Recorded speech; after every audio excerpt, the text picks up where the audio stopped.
Welcome to the Undisputed podcast. I'm your host, Jenny Taft. This podcast is the full show from today's episode of Undisputed from start to finish. They've got a busy slate, so Skip, Shannon, let's get to it.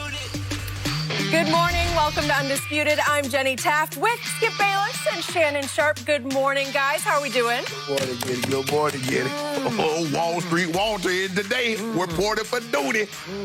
It's all about you. Every day it's about you. You know, today it's about Cam.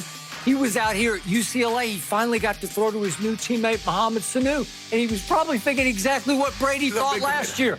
I can't believe how slow this guy is. Well, you know what? The same thing gonna happen to you is gonna happen to Brady. Defeat. Really? Yeah. Oh. Yeah. So I got a lot of cases on defeat. I'll even bet a case on today that I win today. Let's see. We got 10 topics. Like, Tom Brady have about 8, 9 losses. Really? Okay. Yeah, you might have a few more than Tom. Interesting. You got your notes ready there, Shannon. That's good. Good to see. All right, good stuff, guys. And how about we start with Cam, because you know what? That is who I want to talk about today. Cam Newton now has a new team and also new shoes to fill as the former MVP attempts to resurrect his career and take over for Tom Brady. Cam's former coach, Ron Rivera, said to not count out Cam in New England. Meanwhile, Brady is trying to establish his own championship team without Bill Belichick down in Tampa as his career winds down. So, Shannon, which quarterback has more pressure on him this season, Cam or Brady?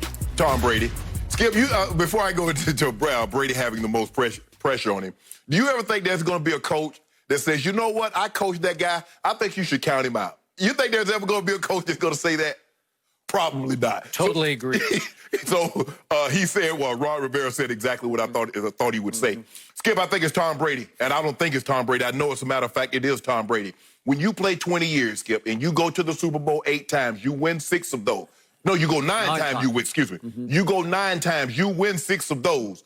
Tom Brady left New England for one reason and for one purpose, to win a Super Bowl and to show he could win a Super Bowl without Coach Belichick.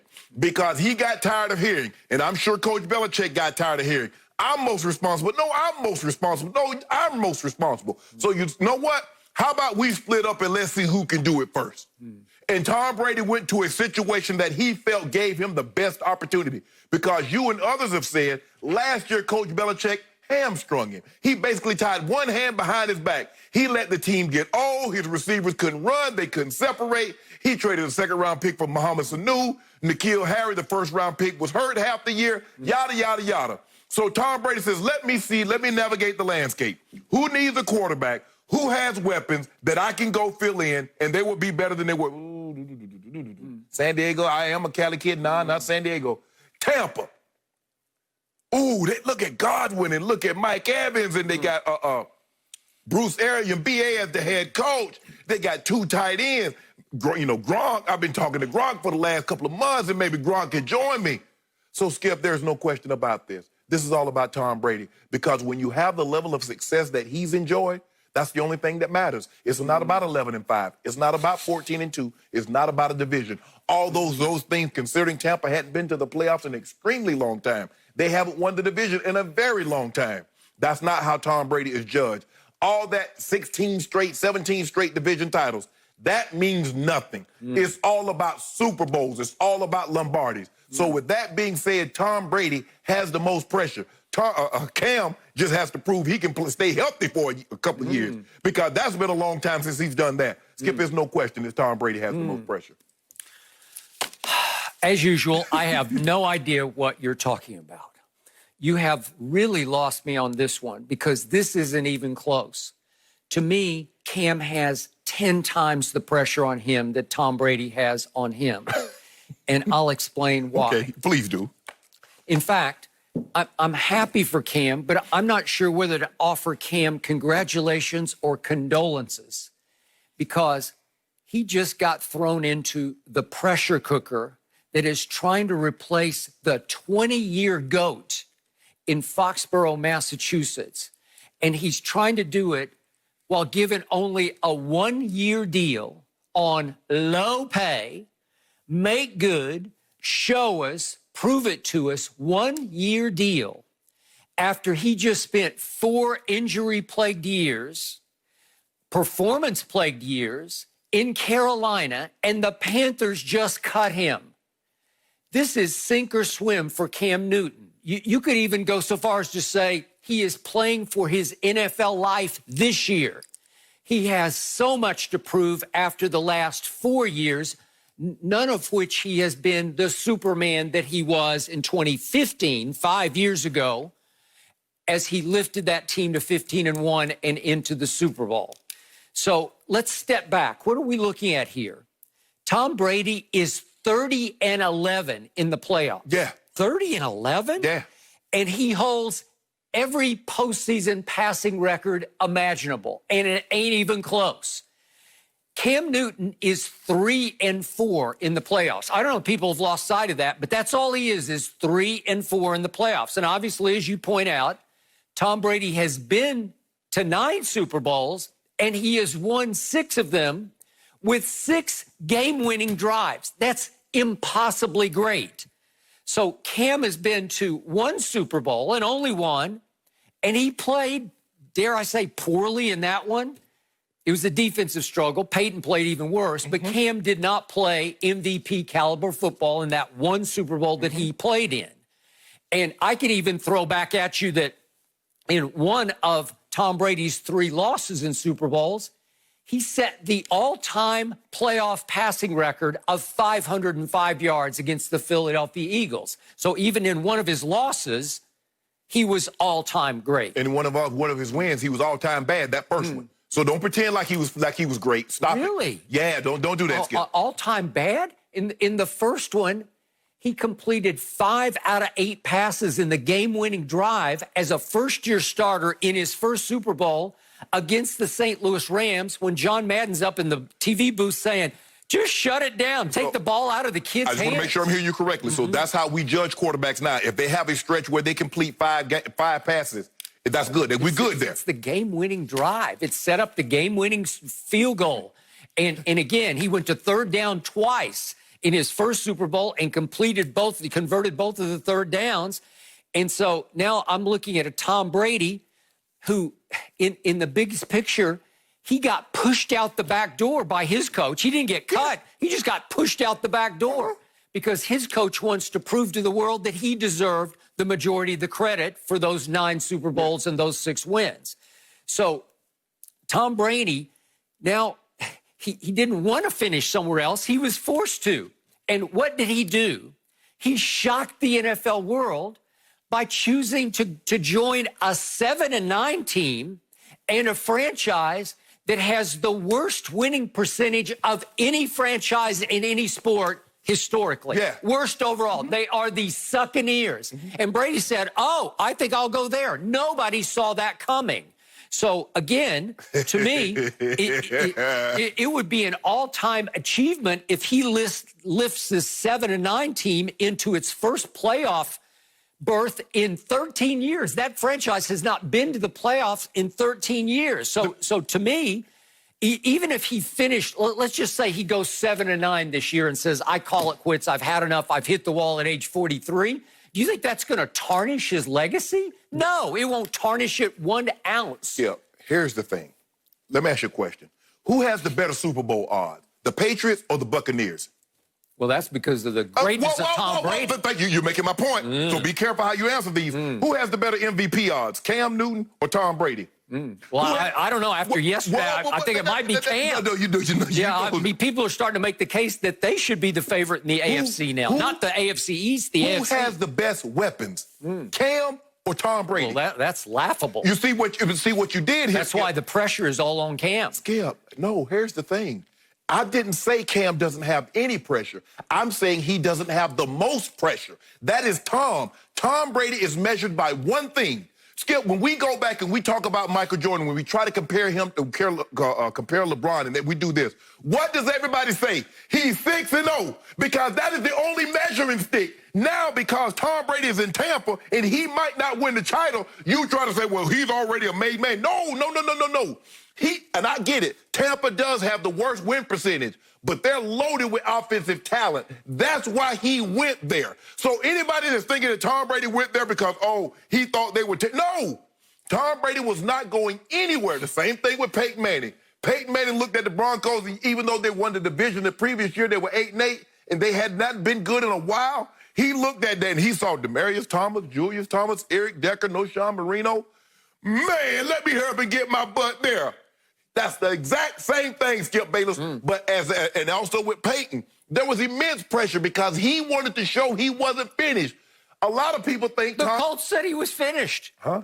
You think the Patriots thought Tom Brady was finished? No. If they thought he had more years in him, they extended him. Instead of giving him $8 million, they extended that contract by 2 to 3 years. That's what they normally do. That's what people do. It was reported by NFL Network that Robert Kraft said, I was willing to match every dollar he got in Tampa to keep him in New England. 1 year. Yeah, I bet you 1 year, but I'm not. Hold on. Why we got? He's 43. What Cam 43. Hold on, he's 31. The man said he might play till he's 50. Wow. So who cares? And if he's going to play at that level, what difference does it make? Like you said, Skip, if Dak Prescott win your Super Bowl one of the next 2 years, you won't mind paying him $40+ million.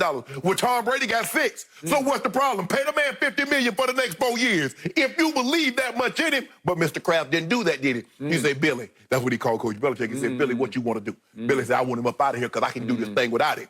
And Skip, remember, on Tom Brady said, I can't do Coach Belichick's job. He can't do my job. We're about to find out who can do who did whose job better, aren't we, Skip Bayless? We are.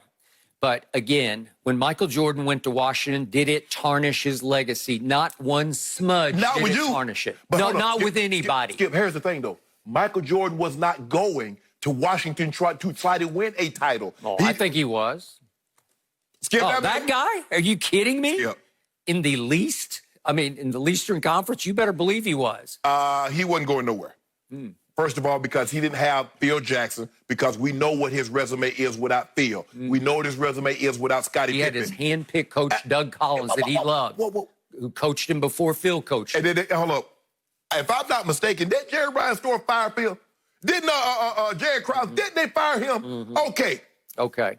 So here's the point. Tom Brady has 0 left to prove. Okay. If he does what I think he's going to do, which is lift Tampa into a Super Bowl, it will be nothing but mounds of icing on the greatest cake ever baked by any quarterback ever. 6 out of 9. 9 Super Bowls in 20 seasons. And to me, the smart people out there in the NFL already know who was driving all of those Patriots Super Bowl trains. They do, because all you need to know is that in that first Eli Super Bowl, Tom did what Tom always does. He drove his team 80 yards in 12 plays, and with 2 minutes left, he hit Randy Moss with a touchdown pass that gave them yet another game-winning drive lead of 14-10. I'm not finished yet. And after that, here came Bill Belichick's defense on the field against Eli Manning and gave up an 83-yard drive in 12 plays, including that all-time infamous 3rd and 5 play from the Giants' 44. That one was on Belichick. Belichick's defense gave up 41 Super Bowl points to Nick Foles. That's all you need to know. Case closed. I'll slam the door even harder. Last year, Tom Brady did the most he's ever done with the least he's ever had to operate with, and he had them in position in New England, in Foxborough, in the final regular season game to be the 2 seed and get a week off. And he did what he always does. He drove them 60 yards to the touchdown that gave him a 24-20 lead with 3 minutes left. And Belichick's defense spit it up again and allowed Ryan Fitzpatrick to go 83 yards in 13 plays. 75 yards in 13 plays. 75 and 13, not to kick a field goal to tie, to score a touchdown to win the game and knock them out of the 2 seed. The smart people know that Belichick's defense was way overrated except for the first Super Bowl. I'll give you the first one. But after that, it was way overrated because Brady was winning shootouts. And again, it wasn't a shootout in the first Eli Super Bowl, but Brady did what Brady always does. It wasn't a shootout in the second one either. Well, it was pretty. They were scoring some points. They were going up and down the field. So here's the point. Cam Newton has not been Superman for 5 years. And he's gone through a shoulder surgery and he's gone through a foot surgery, both of which were career-threatening. So all of a sudden, you're throwing him into the pressure cooker in Foxborough against the hardest schedule in the NFL. Off last year's one-loss records, it's the hardest record schedule in the NFL to face. And you're doing it with a receiver core that ranked 22nd last year, according to Pro Football Focus. Well, Skip. Well, what are you doing? But here's the thing, though. Pressure. You making it easy. Because here's the reason why Tom Brady didn't have success last year. He didn't have any receivers. So those same receivers that Tom Brady had, they're there for Cam. He upgraded. I know. So but you think they're going to be great. You thought it was a great move. Hold on. See, there you go. I didn't say they were going to be great. But they're going to be very good. You said they're going to win the AFC East. I didn't say it much. Oh. Just like it wasn't much when Tom Brady won. It wasn't much. Buffalo went 10-6 last year and should have won a playoff game at Deshaun. Expectations. There were none last year. Well, they're huge for Cam Newton. Yeah. Everybody thinks that Cam Newton will just flip the switch and turn right back into Superman. Okay, let me ask you a question. At Cam Newton's absolute best, MVP, when was he ever thought of better than Tom Brady? Never. Okay, then. Okay. Now, you say Tom Brady is still that guy with better weapons. So why should there be more? But now the runaway train is Cam's got Bill Belichick and the New England Patriots behind him. Yes. All of a sudden, Super Bowl, here we come. But you don't think that's huge pressure? But you said Bill Belichick had nothing to do with Tom Brady's success. So Tom gets better weapons without Coach Belichick and an offensive mind. Shouldn't that amount to more pressure to win a Super Bowl? Again, that team went 7-9 last year. Okay. 7-9. Hold on, but you said that team has not been to the playoffs in 13 years. Well, where's the pressure? But you said, hold on. It's not like he took over the Chiefs. Whoa, wait a minute. That is the LeBron James. Wherever you go, there's automatically you are in Super Bowl or championship contention. That's what happens. When LeBron went back to Cleveland, everybody says Cleveland is going to be picked to win the East. When LeBron went to the Lakers, now they're a playoff contender. They are a championship contender. That's what Tom Brady brings to the table. Skip, you know that. What Cam is bringing to the table in Foxborough is that over his last 46 starts, over the last 4 years, he's 23-23. Yes. Well, I told you, I feel sorry for him because people are expecting huge things out of Cam Newton. Hold on. You said over his last 4 years, 46 starts, right? If I'm not mistaken, let's see, 16 games a season and then 16 games a season. That's 32. That's 48. They're 64. So in other words, he's missed 18 games. So in other words, if Cam Newton proves that he can stay healthy an entire season, that's pretty good. Now, if he can take this team, get them to the playoff, because you said all you could see was like 5 or 6 wins before Cam got there, he gets them to the playoffs. But if your guy doesn't get them to the Super Bowl, because you said, hold on, nobody has ever gotten a team to the Super Bowl, and the Super Bowl was played in their hometown. That's what Tom Brady is trying to accomplish. So I'm going to make sure I'm hearing you correctly. A guy that has 9 Super Bowl appearances on his resume with 6 wins goes to a team that's loaded offensively, and there's no pressure on him to get to a Super Bowl because you and many others believe it was him that was the driving force behind those Super Bowls. But he has less pressure on him than Cam Newton. Okay, so there's nothing but a virtual offseason, and all of a sudden he's going to try overnight to change the culture in Tampa from losers to winners? Really? Hold on, ask you a question. Okay, well, I don't see any huge expectation there. Hold on. So did Cam have an offseason? As a matter of fact, Cam just got signed a couple of days ago. Your guy's been on the books for 3.5 months. So in other words, okay, again, now, back to you, yes, sir. The point is, obviously, Tom Brady would love to stick it to Bill Belichick and win a couple of more Super Bowls in the next 3 years. Obviously, his primary goal is to get Tampa to the first home Super Bowl in the history of the Super Bowls because it's in Tampa, and he would love. There's no expectation of it. Is everybody? Nobody's picking that. Skip, that's Tom Brady. Yeah. Hold on, he's the GOAT. So now all of a sudden we lower the expectations of a GOAT.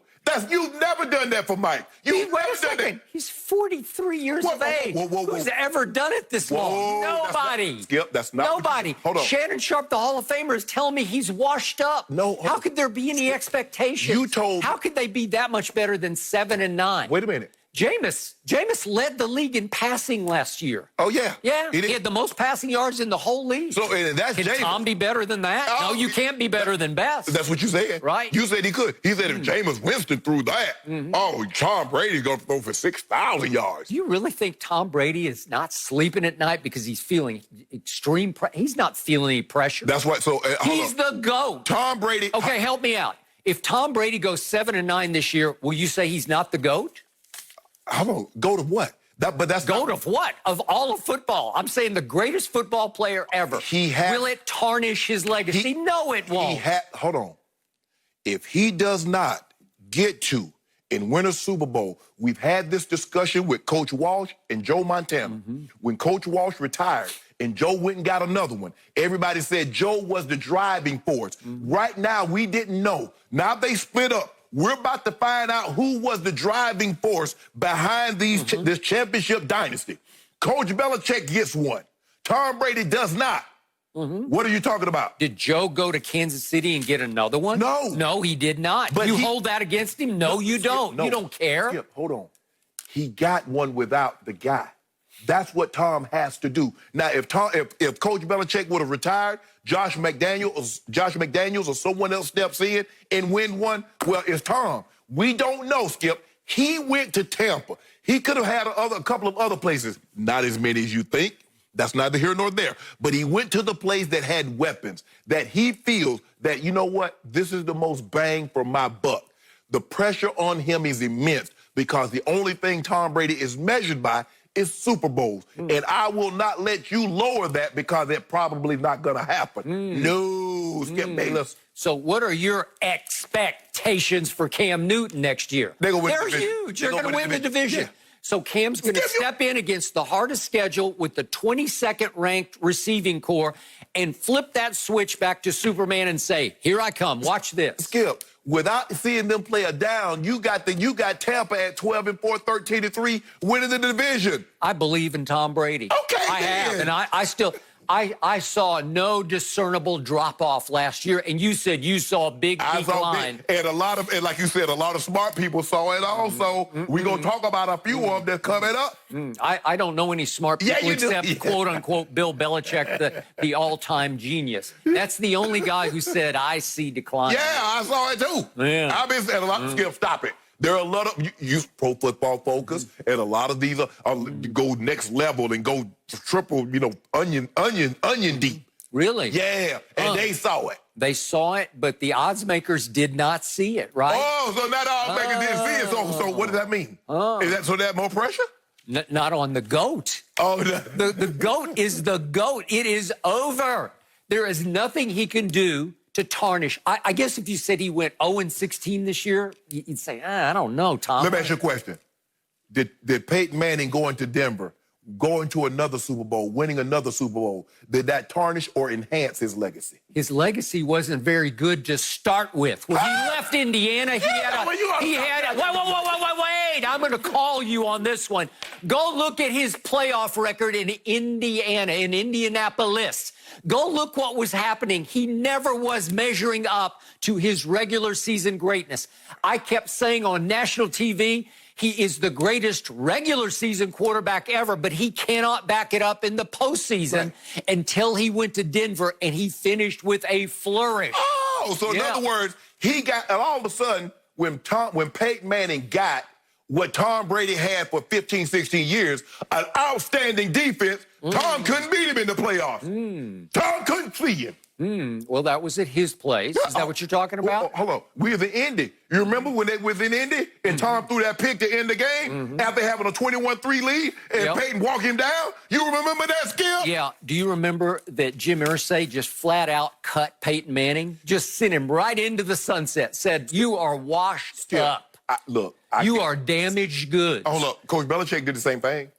Because if they didn't want to pay Tom Brady, they'd have extended him. Instead of giving him $8 million for 1 year, they'd extended him for 2-3 years. They didn't do that, which was a sign to me. And I told you at the very time, I said Tom Brady ain't coming back the next year. Okay, well, it sounds like it was Tom Brady's choice in the end to leave because Robert Kraft intervened and said, no, I'll match the 25-25 that Tampa's going to give you. What choice did he have? If the one party files for a divorce, you have no choice in the matter. Irreconcilable differences. Well, Daddy had just overruled irreconcilable Coach Belichick differences again. Am I right? He's like, hey, Skip. Tom Brady said, I don't want to be associated with that junk. Coach Belichick said, you ain't got to leave the state of Massachusetts, but you got to get the hell out of New Foxborough. Okay, well, That's it. Good luck. I say good luck to your man Cam on this one. What box? I don't know if you skip. Look, I've seen a divorce decree, and then what box you checking? Irreconcilable differences. You have not seen a divorce I've seen decree. it. You have not seen one. Yeah, You have not been one. No, hold on. You like to think I ain't got no friends or nobody. Okay, well, you haven't seen their divorce decree. I seen it. Those documents I said, what box you? I said, what box you check? Yeah. Oh, that old invariable and that old irreconcilable. Good What to that have a mean, friend Jenny? like Shannon to give you advice always. All right. No mercy. Yesterday, Randy Moss said that with Cam Newton, we will, quote, see how fun that offense can really be. Moss said he wasn't discrediting Brady at all or all he had accomplished with the Patriots, but Moss did say that the team and fans will have more fun with Cam on the field and that there will be a change in New England. So, Skip, what do you got? Do you have a problem with what Randy Moss said? Don't be bad. Don't be bad. I have about 23 problems with everything Randy Moss said, and 23 happens to be the number of touchdown passes, the all-time NFL record number of touchdown passes Randy Moss caught from Tom Brady in 2007, a record that still stands to this day. Probably gonna stay for some more time. Look, allow me to say, I don't think Randy Moss is just good on television. I think he has become great on television. He has come out of that me against the world shell he was always in as a player, and he is as electrifying on ESPN television as he was as a deep threat on the football field. But as you know, Mr. Sharpe, I remain a huge Tom Brady fan. And silly me, I thought Randy Moss was a Tom Brady fan also. Well, I couldn't tell from what he said yesterday. Fun. So let me read this quote. There's going to be a change in New England. I think we're going to see them have a lot more fun out there. And Cam Newton is going to give them that opportunity for the fans, not just in Foxborough, but all over the country, to see how really fun this offense can be. It has been a long time since a comment has dumbfounded and outraged me as much as that comment outraged me. He even went so far to say that over the last 20 years, New England's offense has not been much fun to watch. Except? Randy, you were actually there and part of a 2007 offense, which was the most electrifying I have ever witnessed up to that point. Now, Peyton eclipsed it in 2013 in Denver, so I'm going to give you that. But in 2007, they shattered every offensive record imaginable. They did? I was on the edge of my seat watching every game because it was bombs away. It was as much fun to watch as any offense I have seen, even this side of that St. Louis Rams offense in 2001, which was all-time fun. But it wasn't as much fun as this one because this one was unstoppable. It was unstoppable, huh? Yeah. So let me ask you. 14 points in the Super Bowl. What are we talking about fun here, Mr. Moss? Are we talking about Cam occasionally running for a first down on a third down? Okay, that's a lot of fun. I'll give you that. Are we talking about the kind of fun that Carolina Panthers have had, Panther fans have had the last 4 years when they watched Cam lead them to a 23-23 record in the games that he started? Is that fun? That's not fair. Fun? It's not fun to me. To me, the definition of fun is Tom Brady winning 6 Super Bowls with 6 game-winning edge-of-your-seat drives. I can't define fun any more than that. I cannot define watchable any more than 6 game-winning drives to win 6 championship rings. And to me, the definition of fun for New England Patriot fans was watching Tom Brady throw for 124 yards against the Legion of Boom in the fourth quarter of a Super Bowl in which he brought them back from 24 to 14 down. That is Mardi Gras kind of fun. To me, the even bigger definition of fun is Tom Brady bringing the New England Patriots back from 28-3 down in a Super Bowl against the Atlanta Falcons, in which in the fourth quarter and overtime, Tom Brady threw for 246 yards. That is New Year's Eve kind of fun. Dare I even throw in a couple of the AFC Championship games? How about coming back on Jacksonville down 20-10 in the fourth quarter, AFC Championship game? throwing for 138 yards against the Jacksonville defense in the fourth quarter alone. That is birthday party kind of fun to me. How about going to Kansas City, Mahomes home, and in overtime converting 3 straight 3rd and 10s? That is, dare I say, that's like Christmas morning kind of fun to me, right? And yet, Randy did not win a Super Bowl with Tom Brady, so it's possible Randy wasn't that big of a football fan in those years. Maybe he just didn't watch the Super Bowls. Maybe he wasn't aware. No, seriously. Maybe he just wasn't aware that Tom has won 6 of these, should have won 2 more because he had a game-winning drive against Eli that got canceled by Belichick's defense and Eli's greatness down the stretch. I'll give you that. And all Tom did in another loss was throw for a playoff record 505 yards. That was really fun for me to watch. Tom Brady has been the funnest quarterback to watch in the history of football, which is why he is the all-time GOAT. I will give you Cam is fun to watch, but fun to me is what I just detailed for you because it was shocking, electrifying, knock you out of your chair kind of fun. Randy, what are you thinking? I feel like I just got mossed. So in other words, Randy Moss said that he kind of rubbed you the wrong way. I would say, because I didn't expect it from him, of all people. Maybe from a rival, maybe from when maybe Steve Smith defending Cam Newton. I don't know, but not Randy Moss, who actually caught those 23 touchdown passes from Tom Brady. Hold on, tell me, Skip.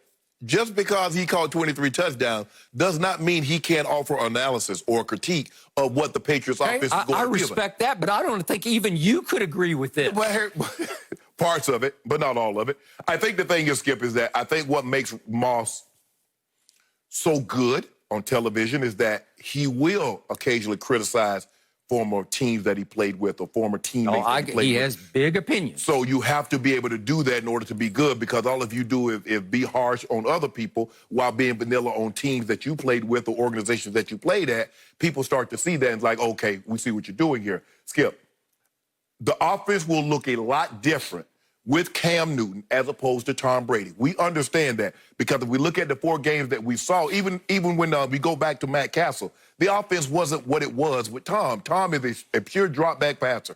They're not going to move the pocket. They're not going to get Tom outside the pocket because that's not what he does. Tom is in that phone booth, 7-step drop, 5-step drop, and get rid of the football. Skip, when I look at this, Tom's offense is standard. When we think of fun offenses in 2020, 2019, we think of the Chiefs. We think of Lamar and the Ravens. That's what we think of fun offenses. When we look at Tom Brady, Skip, I mean, come on now, let's be real.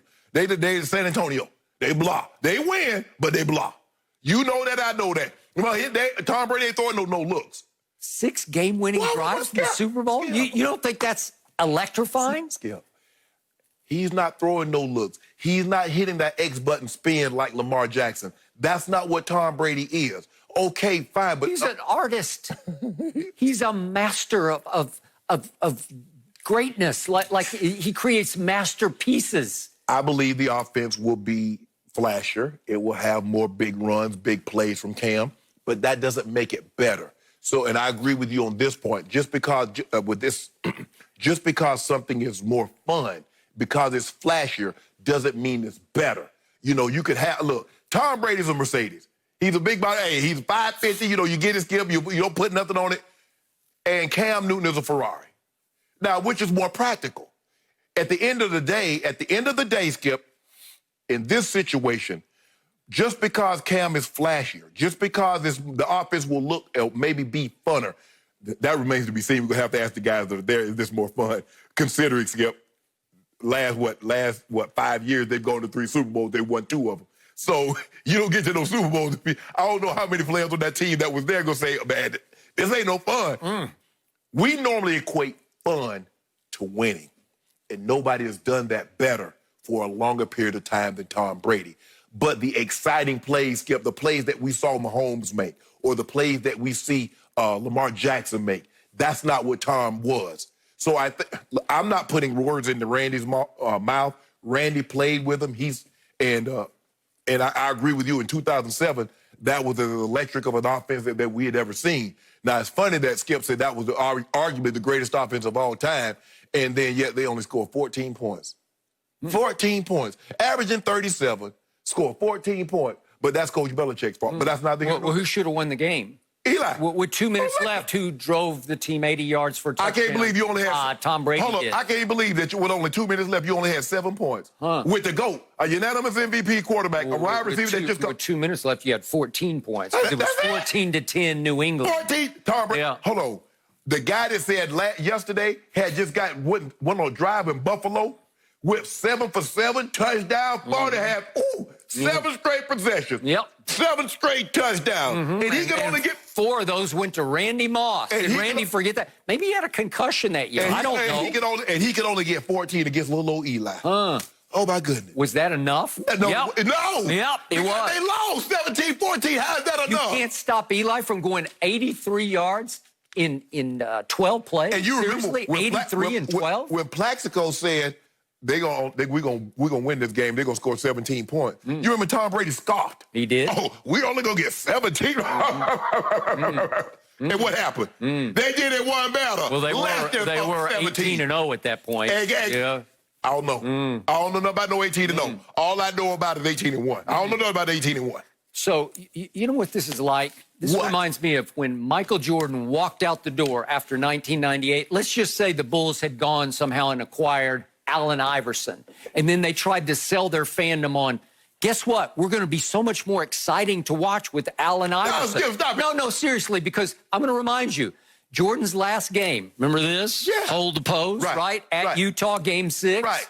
Over Brian Russell. Right. Little push-off, but he made the shot, right? Okay. He had the guts to take and make that shot that somebody else would never have taken, but that's a whole other issue. Okay, guess what the final score of that game was? It was 87-86. So you could argue that was no fun, but I would argue it was the most fun I've ever had at a basketball game, and I was sitting courtside for that game. No, you got to do Allen Iverson was fun because Allen Iverson was going to cross you over. Allen Iverson was going to try behind the back. Okay, it's the same thing. Cam can do a lot of things that are shockingly exciting as far as individuality. Right. Imposing one man's will on a defense. Right. I will give you that. He is an MVP for a reason. That's what he did to defenses in a 15-1 year. Right.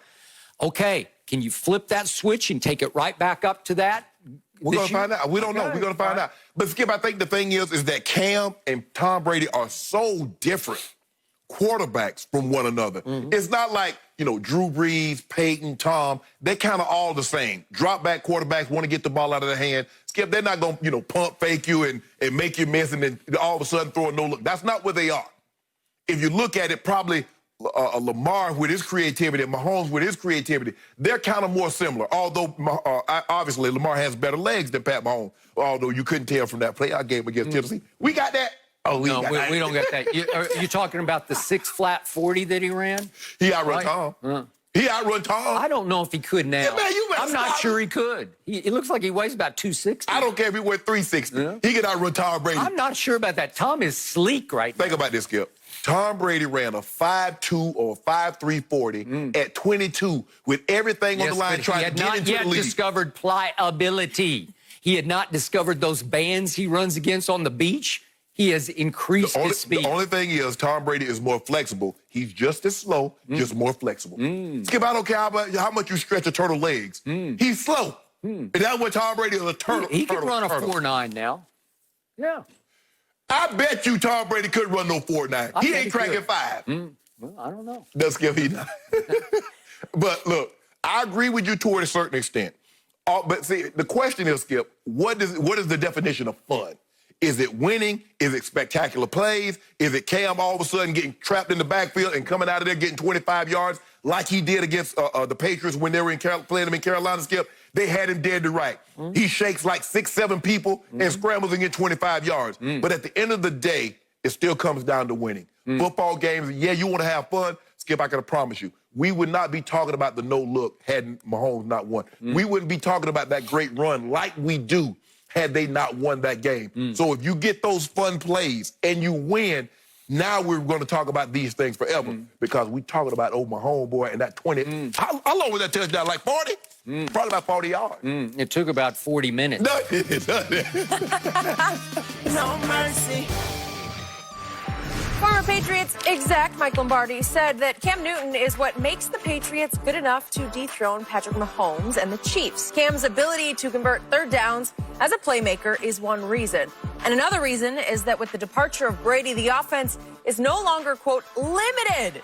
Brady's lack of mobility and age. Shannon, with this analysis. There's a reoccurring theme here, Skip Bayless. There's a reoccurring theme. It seems to me you're the only man on this island that Tom Brady is, he been doing it. Tom Brady can still do this, yada, yada, yada. I think two other men are on my island, Bruce Arians and Jason Light. No. I mean, they got no choice. I mean, they got to get A. The Glazer family say, y'all got to come on with it now. We pay y'all these big bucks and y'all giving us whammies. So either get good or get gone. Back to my original point, Skip Bayless. Look, he has some compelling points, but they couldn't now. But homeboy, after 3 years starting that, we saw what he did. His first year starting, 55,000. Never been done before. Well, Peyton Manning did it. In his second year, and then follows that up with a Super Bowl MVP. And Skip, he said, man, I just started learning how to read defenses about 8 games into my second year starting. Imagine when he gets a master's degree in understanding defenses, which he has now. It's over. Not beating him. And I get it. Now, Cam will be able to extend plays on third down. If it's 3rd and 8, there's a chance that even if the play is not there, he could get it with his legs. 3rd and 15, Cam can scramble and make things happen. He can make plays with his legs. Tom Brady can't even dream of making. Okay, we get that. But here's the problem, Skip.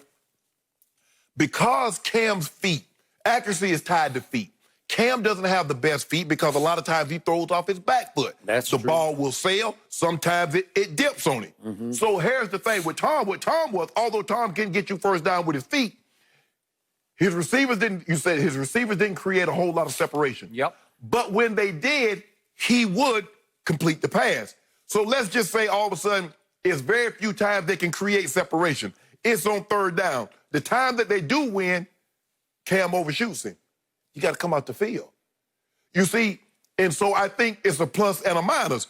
Now, if Cam had Brady's accuracy with his legs, now, Skip, okay, I can ride with Lombardi on this. I can see where he's going. A guy that has this kind of feet, has these kind of feet, and has the ability to complete a high percentage on third down. But that's not happening. Now, back to your guy and the reason why he made this. Skip, I don't know if you noticed this.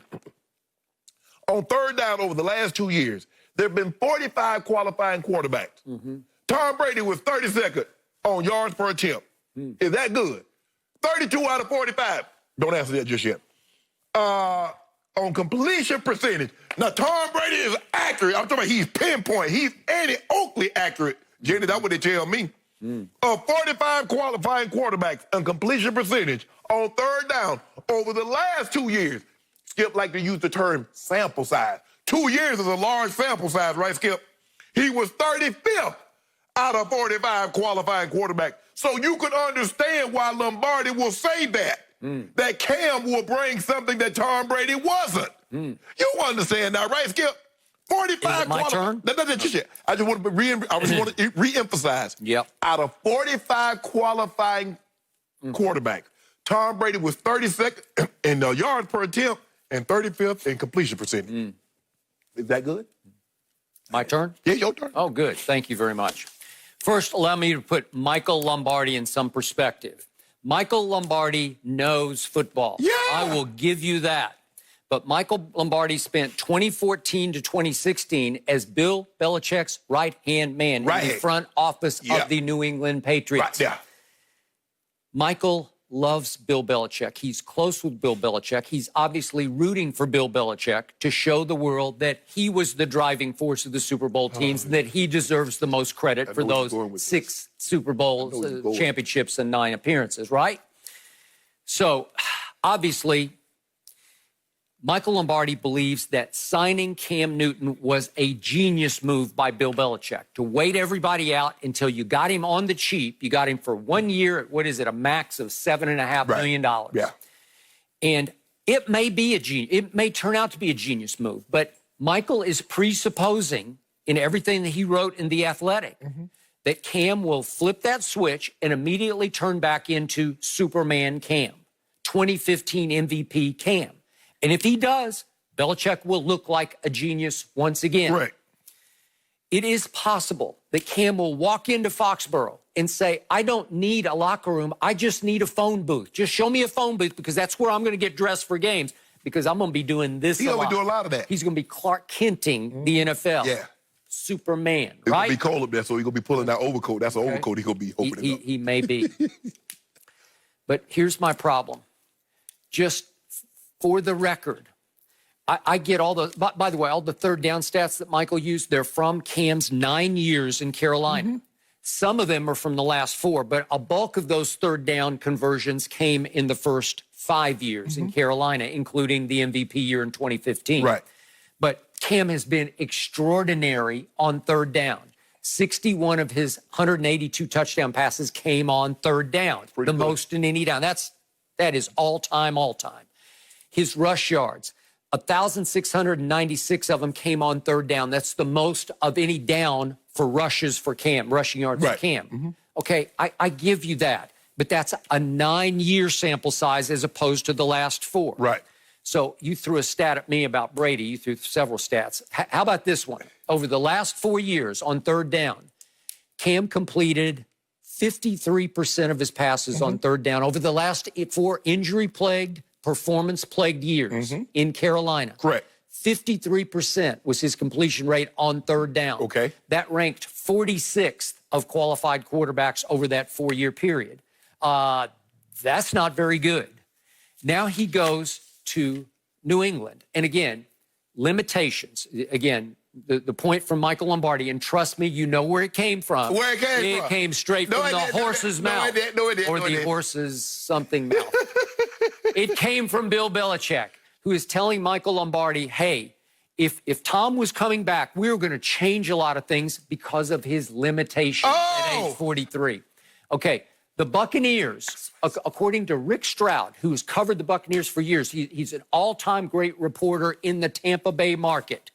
He reported that the inside, the deep, going as deeply as he could into the internal sources that he has of the Tampa Bay Buccaneers, they saw no discernible drop-off last year in Tom Brady. And I've told you from the start, he actually did the most last year with the least he's ever had to work with. He got them in position to be the 2 seed and have a week off to start the playoffs. And Belichick's defense spit the bit. But Skip, it happens. Okay, it happens, but I can't give you any more than he got them to that point. He was that good. He was good enough last year, in which, by the way, he was #1 in the National Football League in percentage of completions on deep passes into tight windows because he had nothing but tight windows to throw into. So on 20-plus yard completions, nobody completed more tight window, deeper throws, 20-plus yards, than Thomas, Edward, Patrick, Brady Jr. Nobody did in the whole league. And the Bucs are watching the tape saying, what's not to like about that? Because his receiving core, again, ranked 22nd last year. His tight end unit as a group was the least productive tight end unit in all of football.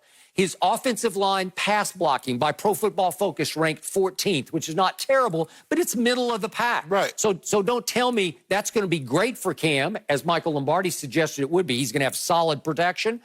Dante Scarnecchia is the greatest offensive line coach ever. He just retired. It's for a second time, but I think this time is permanently retired. Right. Is Cam going to love that? Are they going to be all-time great? Or are they going to just throw a bunch of sort of mismatched cogs out there and suddenly come into this adhesive, unified whole and protect Cam Newton like crazy, the best he's ever had in his career? I think not. No, probably not. So the point is, in Tampa over the last 4 years, he went 23-23 as a starter with a QBR on a scale 0 to 100 in Carolina. At 44 was his QBR over the last 4 years. QBR never loved Cam to start with because he's not that accurate. Right. But he does do a lot of good things that get included in QBR with his legs. Correct. Or his big plays on third down. That ups your status in QBR. And plus the thing was, Skip, it would help. I mean, a lot of times his QBR was so low and it gets brought up because of his plays on third down, but his interception, he turned the ball over too. QBR does not like turnovers. And Cam had a bunch of those. So all of a sudden, he's now strapped with the receiving core that was, according to Pro Football Focus, dead last. Watch how he makes separation. Dead last in the league in getting open. Nobody got open less than the Patriots got open last year, and Brady had him in position to be the 2 seed. That is all-time great. Cam said, everything I need to make the dish that you're talking about is in the kitchen. So Michael Lombardi went so far that after he wrote this piece, he did a radio interview, I believe it was in Boston, in which he suggested, yeah, they're now good enough with Cam Newton to beat Kansas City for the AFC Championship and get to another Super Bowl. Well, I don't even think Shannon Sharpe's buying into that, right? Mike, he must have been in that room with Zeke. He might have been low-key 82 if he talked about it. So first of all, Skip, so now you're just going to jump over. You're going to jump. They can beat Kansas City. They can beat Baltimore. Hell, they couldn't beat Baltimore with Tom.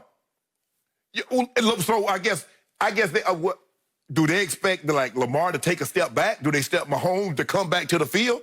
Because if these guys keep getting better, their offenses are only going to get better.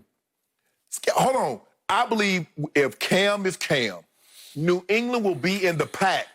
Tennessee's going to be there. We don't know what Pittsburgh is going to be like. Pittsburgh has an outstanding defense. We haven't seen Ben Roethlisberger in over a year. So we're going to see what he's like. I agree. I think they're going to be a bunch of the Texans. I think the Patriots might be in that group, but Baltimore and Kansas City, they're by themselves in the AFC. They're by themselves. So leave that alone. So right now, they should be trying to fight, we got to worry about the Texans, we got to worry about the Titans, we got to worry about Pittsburgh, things of that nature. Kansas City and Baltimore, they're by themselves. Well, I guess no matter what happens, New England's going to at least be more fun to watch. There you go. You know what, Skip? You always try to undermine, he right-handed, he right there to Coach Belichick. Am I right about that? Yeah. But hold on. So anybody that offers a critique that's not favorable to Tom Brady has an agenda. That's what I'm starting to hear from you, Skip. Is it the truth? No.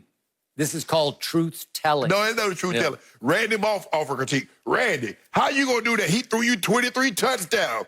Mike Lombardi. Mike Lombardi, he loves. Yeah, but wait, in the case of Randy Moss, he can have no agenda. I thought he loved Tom Brady. That's why that one shocked me. That's the one that got me. That hurt me.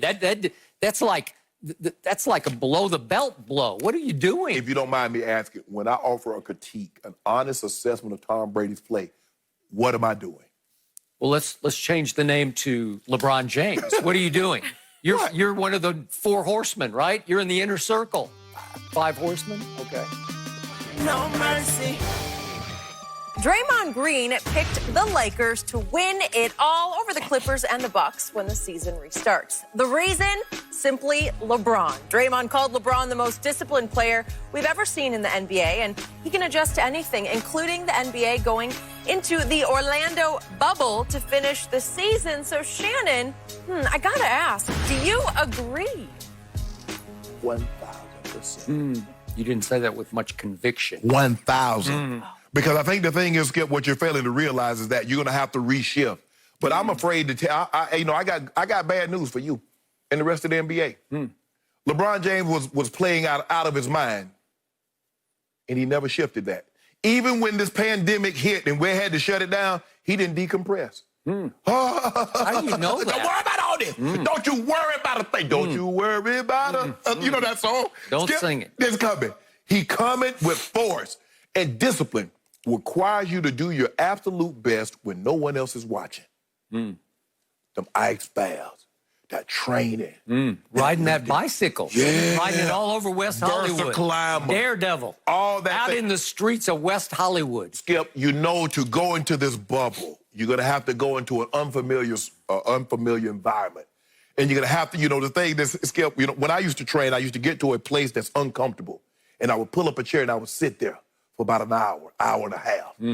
Well, this time you're going to have to go to a place that's uncomfortable and you're going to have to sit down for 2-3 months. And I believe he can do that better than anyone else. And with that being said, and with AD knows what's expected of him. This is what he wanted to get out of New Orleans for. He wanted this opportunity to say, you know what? LeBron, you ain't got it going tonight. Come see your boy. Okay. 6'10". Yeah. unstoppable. Yep. We got this. We got it. We got it. Oh, I'm going to Disney. I'm going to get that. I don't care nobody. Look, let me take that back. When they come out of the bubble, I'm going to celebrate with them. I'm not going to Florida. They spiking down there. That's the new epicenter. Okay. Dude. So says the fifth horseman, Shannon Sharpe.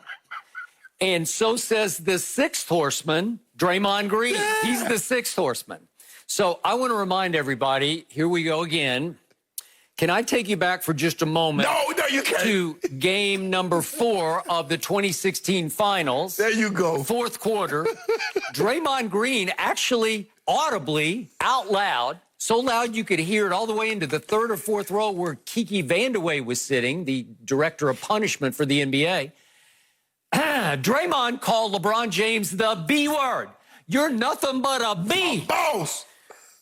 Not a boss. The B-I word.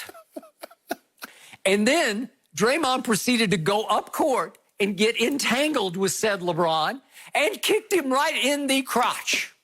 And he got himself suspended for game number 5 of the finals, and they were up 3-1, and it flipped that whole series on its head. So you can give Draymond Green a good deal of the credit for LeBron pulling off the greatest achievement of his career, coming back from 3-1 down to the Golden State Warriors, winning Game 7 at Oakland, thanks to the final shot made by Kyrie Irving, but that's a whole nother story. So here's my point. Draymond goes from that to, I'm thinking, are they mortal enemies? If they see each other, are they going to throw down somewhere at some party in the offseason? No. The next thing I know, I look up, Draymond's on the shop with LeBron and the great Maverick Carter. He's sitting in the barbershop, so to speak, with those guys, and they're just kicking it. Right. And I'm thinking, what happened to do not invite-ems? They seemed very friendly. They somehow made up. I don't know how. Yeah. And the next thing I know, I read that Draymond Green has become a business partner with LeBron in Uninterrupted. Yeah. What? You just called him the B word. And again, it's that word that you don't come back from. And now you're business partners with him in Uninterrupted. Yeah. And then the next thing I know, just about a year ago, I read that Draymond has signed with Clutch Sports, overseen by LeBron James. Yeah, he's overseen. Don't do that again. He funded the project initially. I know that Rich Paul is the driving force of Clutch Sports. Yeah. But again, Draymond signed with LeBron's group. Yeah. And they just signed Anthony Edwards, that big kid out of Georgia. Might be the number one overall. Fine. Way to go.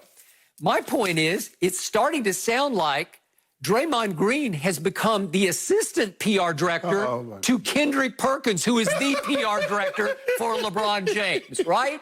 For Spring Hill. The PR director is Kendrick, assisted by Draymond. So Draymond goes so far as to make this statement.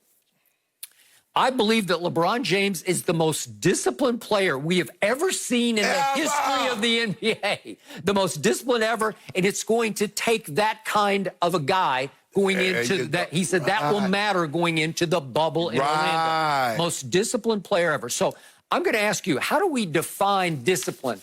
Does that mean that he has never so much as sipped alcohol or even taken one puff on a cigar? Well, seriously. Is that what we're saying? No. Is that discipline? No. That's how I define discipline. That ain't how you define discipline. Because if that's how you define discipline, your guy was the most undisciplined guy in the history of basketball. Your guy has a wine cellar, or it's like the whole basement. Wine good. All daughters say a good glass of wine before you go to bed at night. Okay, well, yeah. Okay. Your guy got to have I'm pretty sure LeBron has been known to puff on a cigar or 2 or 3 or 4. We ain't puffing on nothing right now. All right. I tell you what we gonna do. I bet this is what we're gonna do. We're gonna evict. We about to evict them out of Staples. We're gonna evict them out the bubble too. Are you really? Yep. Okay. Put them out. Really? Yeah. No longer in quarantine. Y'all go wherever you want to go. But I'm get up out glad of you here. brought that up because LeBron says Draymond Green is the best at adjusting to situations. Yeah. So let's go back to game 1 opening night at Staples. It's LeBron's house. Yeah. It's the Clippers. It's Kawhi. Kawhi drops a commercial in the middle of the game saying it is now Kawhi Town. I own it. Basically, Kawhi said in his New Balance commercial, and everybody laughed at him, including Shannon Sharpe across from me. But guess what happened? The game is tied going to the fourth quarter. And guess what happened in the fourth quarter? LeBron adjusted by scoring all of 2 points. AD adjusted sort of alongside him by scoring 0 points. And Kawhi took the game over, and they won the fourth quarter 27-17, and they won the game by 10 points. They did. Then what happened on Christmas Day? How did LeBron adjust to game number 2? Well, he adjusted by hitting a really nice 22-foot jump shot with 6:39 left in the game. This is on the Christmas Day stage.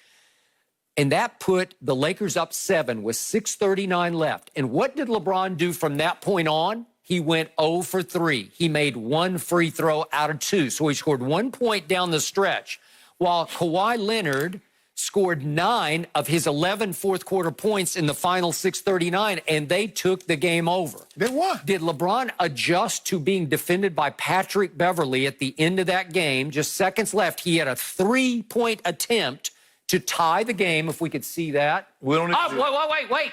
No, Patrick's only 6'1". He blocked his shot. He knocked it backwards off LeBron's hands, OB behind LeBron, and the game was over. Was that an adjustment made by the most disciplined player in the history of basketball? I don't know. I didn't see adjustment in that game. And then, dare I bring up the third game? The Lakers did win it because it was the Avery Bradley Memorial game. Avery is no longer with the Lakers for the rest of this year. God bless him. Avery made 4 3-point shots in the third quarter, while the King, quote unquote, scored a grand total of 0 points in the third quarter, and Avery turned around the game. And then what happened in the fourth? No. I noticed something. When you talked about Kawhi the first 2 games, you mentioned nothing about the third quarter. You only mentioned the fourth quarter. Well, now we beat the brakes off you in game 3. Now all of a sudden you mentioned the third quarter. You ain't mentioned nothing about the fourth. Can you tell the people at home, because I'm sure some of them didn't watch that game at home, can you tell what LeBron did to Kawhi, what he did to the other twin, what he did to Paul George, what he did to Harkless, what he did to Pat Bev? Pat Bev became unplayable. Remember? What did LeBron do to him in the fourth quarter in that game? Front ran. That's what he did. He's the all-time greatest front runner. You give him a 6-8 point lead, he'll hold that. Well, I tell you what you do. You tell your guy to give up some of them PPEs, them shoes he got, because essential workers, we're a little short. Yeah, the thing spiked back up, so we're a little short on them shoes. Really? He do that. Really? Don't worry about us. We got something for you. You know what? Those are some good-looking shoes. No, you know what? Now I want you to have the same energy. When we come out here, I think the middle of October, this thing's going to be over. Now, I want you to have that same energy. I want you to make no excuses. I don't want to hear nothing about no asterisk. I don't want to hear nothing about he got the break or breaks. I don't want to hear nothing. All I want you to do is say, GOAT James, you did it. I ain't got nothing else to say. You did it. So Kawhi Leonard is about to become the first player to win 3 championships with 3 different teams. Nobody's ever done that before. And be the finals MVP in all 3 of those. We're about to do that. That's pretty great. We're about to do that. Really? We're about to do that. But when he gets some MVPs of the leagues, we need the best player of the league, we need the MVP of the league, holler at your boy. Holler at us. Well, you said I like to discredit people who praise LeBron. Well, I am discrediting and disqualifying Draymond Green. Why? He's clutch. Or maybe he's unclutch. The man got 3 rings. He's a defensive player of the year. Like to have a 4th ring and been to a Finals MVP. I think Draymond is very qualified. Boy, he looked pretty average to me last year. There you go. See, yeah, everybody want to take the little part, but like I said, he gonna get back to being Draymond. Maybe he tried to do some things that he weren't capable of doing. But get back to being Draymond. But like I said, here's the thing, though, Skip. We see people all the time. Sometimes we disagree with people like, no. This is business. LeBron can help Draymond in the business world. Draymond can do some things. So then you pair up, Skip. Okay. Yeah. Well, Draymond is speaking like a business partner. Hey, look, the man offered a basketball assessment of what he sees and how his thing completely unbiased. Yeah. From the B word to this. Forgiveness, Skip. In order to have, That's ultimate forgiveness. And no bias from you, Shannon, ever. Totally objective around here on Undisputed. No mercy. According to Pro Football Focus analyst Sam Monson, Cam Newton will be a terrible fit in New England due to his skill set. Monson pointed out that Cam has had accuracy issues but makes it up with big plays. His best receiver will be Julian Edelman, who primarily runs shorter routes, that Cam struggles with. Another huge concern was that the Patriots receivers as a group do not create separation to get open, and that will be an issue for Cam and his accuracy. There's a lot there. Shannon, how much will Cam struggle with those receivers in New England? Well, Skip, I think the thing is, if Josh McDaniel is as good of offensive coordinator as we think he is, he will put the offense, he will take less of what they normally do and then add what Cam really does well. I think that's the mistake that a lot of people make, Skip. And John Harbaugh says, you know what? We can get Lamar Jackson, but he's not Joe Flacco. Why not we take his skill set, find someone that can build something around his skill set, and let's see what that does. So, and that's what they did. You know, they would bring him in for a couple of plays a game, let him run, let him throw some plays, and then all of a sudden, Greg Roman built an offense around him, and we see what transpired. Josh McDaniels, if he's any good, he will build an offense that's conducive to what Cam does really, really well, and then you go from that. And that's a mistake that a lot of offensive and defensive coordinators make, Skip. This is my offense. This is my defense. You go play in it. Now, if you got a unique talent and you accommodate that player, and I believe that's what they're going to have to do with Cam. Skip, he's not just a pure drop back passer. 1, 2, 3 rhythm. 1, 2, 3, 4, 5 rhythm. That's not what Cam is. So you're asking him, so you're setting him up for failure if you expect him to do that down in and down out, game in and game out. I agree. They don't have the best receivers. When you look at them, you're like, okay. And maybe moving forward, you're going to have to go get a different type of receiver than what you're used to getting. Okay. But with all that being said, I think unless they accommodate Cam and his skill set, yes, this thing could end up bad. But I believe Cam will be healthy. I believe Josh McDaniel will put him in position to be successful by building a system somewhat, not just scrapping the entire system, but a lot of what we see will be what Cam does really, really, really well. And with all that being said, he's still going to win the AFC East. So let me ask you something. Did Lamar Jackson have a young man by the name of Hollywood Brown last year who can really get open deep? Oh, yeah, Hollywood. Yeah, okay. Did he have also out of the University of Oklahoma a guy named Mark Andrews, sort of a hybrid tight end who can really separate? Yep, he had him. Well, Cam ain't got that. Cam ain't got any of that. So let's go back to Sam Monson's quotes on the radio. I'm going to hit the highlights once again just to drive them home to you. He talks about how Cam is an incredibly talented quarterback, no argument there, who has always been on the low end of accuracy, no argument there. None.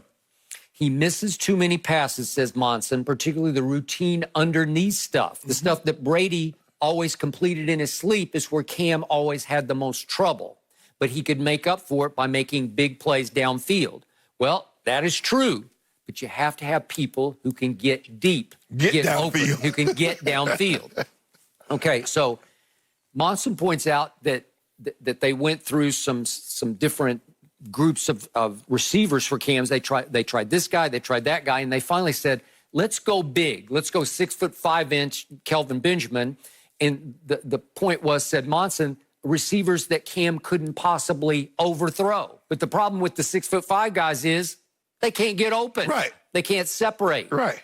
So he says the biggest calling card with the Patriots receiving core right now is they just don't get separation. Right. Okay, we've been saying that for weeks on this show.